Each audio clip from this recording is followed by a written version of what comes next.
The 12 Principles of Animation were created by Disney animators Ollie Johnston and Frank Thomas in their book, The Illusion of Life, Disney Animation.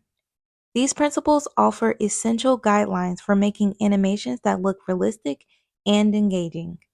They aim to make the movements of cartoon characters follow the basic laws of physics while showing emotions. Today, we'll explore these 12 principles. Let's get right to it. Squash and stretch is the first principle of animation.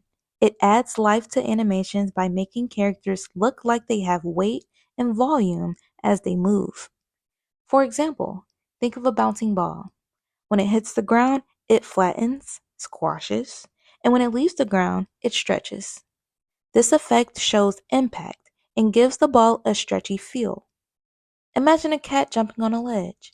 The cat's body stretches as it jumps and flattens as it lands, making the animation look real. It's important to keep the subject's volume consistent.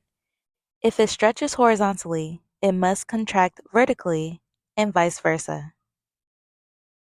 Anticipation is the second principle of animation. It prepares the audience for what's about to happen. Before a character jumps, they might bend their knees and lean forward. This creates a sense of expectation and makes the action more realistic. Think of a character about to sneeze. They pull their head back before sneezing, building anticipation and making the sneeze more impactful. Imagine a character shooting a bow and arrow. Pulling the arrow back on the bow is a small movement that prepares the viewer for what's about to happen, which is the arrow flying off into the distance.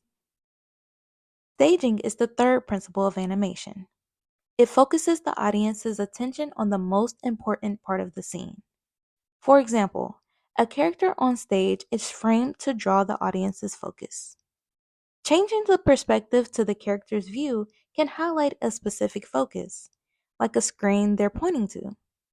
In a conversation between two characters, camera angles can emphasize one character while the other is in the foreground, showing their interaction and emotions. Here's another example. Straight ahead action and pose to pose is the fourth principle of animation. These are two ways to animate. Straight ahead action means drawing frame by frame from start to finish, resulting in fluid and dynamic motion like an explosion or flickering flame. Pose to pose means drawing keyframes first and then filling in the intervals, which helps with planning and consistency. For example, a character taking a picture with their phone might be drawn first looking at the phone and then raising it to take the picture. In this example, the first and last frames were drawn first and second, followed by in-between frames. Let's take a look at this scene where Alice is reacting by drawing backwards. This is an example where pose-to-pose and straight-ahead action are at work simultaneously. It's safe to assume that the character's body was animated pose by pose, while the character's hair looks as though it was or could have been animated as a straight-ahead action. Pose by pose is best for structured, consistent, and precise animation. Straight ahead is best for fluid, dynamic, and creative animation. Many animators blend both techniques, starting with key poses for structure and adding fluidity with straight ahead animation. Follow through and overlapping action is the fifth principle of animation. It creates natural and realistic movements by ensuring different body parts move at different rates and continue moving after the main body has stopped. Imagine a superhero landing on the ground. Their legs bend to absorb the impact, and their cape continues to move downward before settling. As the superhero stands up, the cape lags behind and then comes to rest, enhancing the realism of the animation. Follow through deals with the parts of the body or object that continue to move after the main body has stopped. For example, when Mulan lifts her head and stops, her hair continues to move for a few frames before settling, while overlapping action refers to different parts of the body or object moving at different times. For instance, When Llama Cusco is prancing around, his llama neck and legs move at different rates and times, creating a more fluid and realistic motion. Slow in and slow out is the sixth principle of animation, also known as ease in and ease out. It adds realism by spacing frames to show gradual acceleration and deceleration.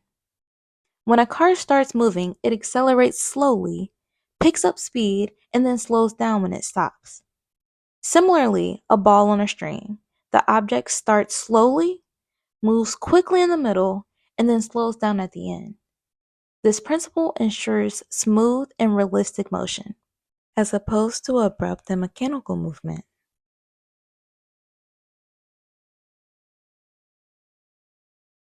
Here is an example of ease in and ease out with the tiger Shere Khan from The Jungle Book. The head movement starts slow, speeds up, and then slows down again. Arc is the seventh principle of animation. It ensures that most natural actions follow a curved path, making movements appear smooth and realistic. For example, a character's sword swinging follows an arc instead of moving in a straight line, which it could, but not in this case.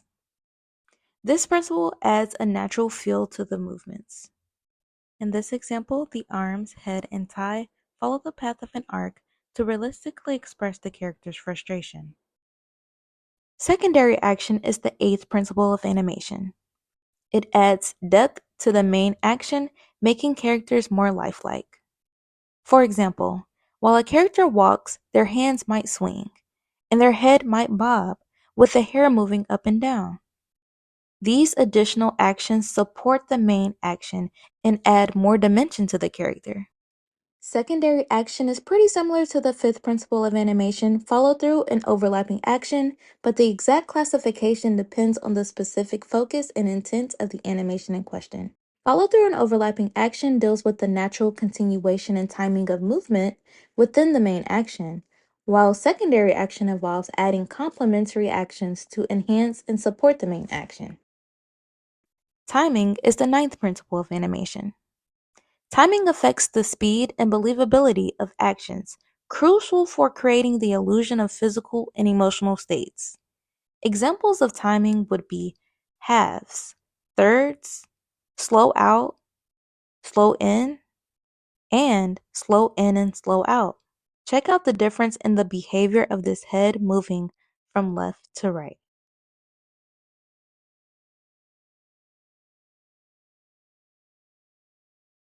Different emotions can also be conveyed through timing.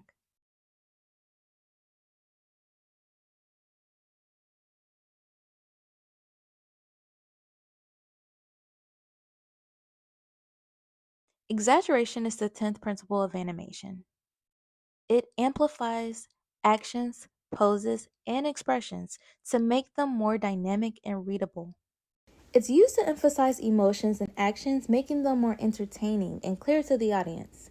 The primary focus is on enhancing the clarity and impact of actions by pushing them beyond realistic limits. Exaggeration is often momentary and used in specific scenes or actions to create a strong impression. Solid drawing is the 11th principle of animation. It involves understanding the basics of three-dimensional shapes, weight, balance, light, and shadow to create more realistic and convincing drawings. For example, drawing a character with proper anatomy and perspective ensures they look believable in a three-dimensional space. When a character turns, their form should maintain consistent volume and proportions, adding to the realism of the animation. Here are some extra examples of that. Appeal is the 12th principle of animation. It ensures that characters and objects in animation are pleasing and interesting to look at. This doesn't necessarily mean making them cute or beautiful, but designing them in a way that captures the audience's attention. Here are some famous and memorable characters that have appeal. A character with a unique, memorable design, such as exaggerated features or a distinct silhouette, can be appealing. This principle helps keep the audience engaged. Appeal is similar to the 10th principle, exaggeration, as both aim to enhance the animation. However, while exaggeration focuses on making specific actions and expressions more dynamic and noticeable, appeal ensures that the character and their movements are consistently engaging and enjoyable throughout the animation. And that concludes our series on the principles of animation. Please be sure to like, comment, and subscribe, and hit the notification bell so you'll be notified the next time I post. Thanks for watching.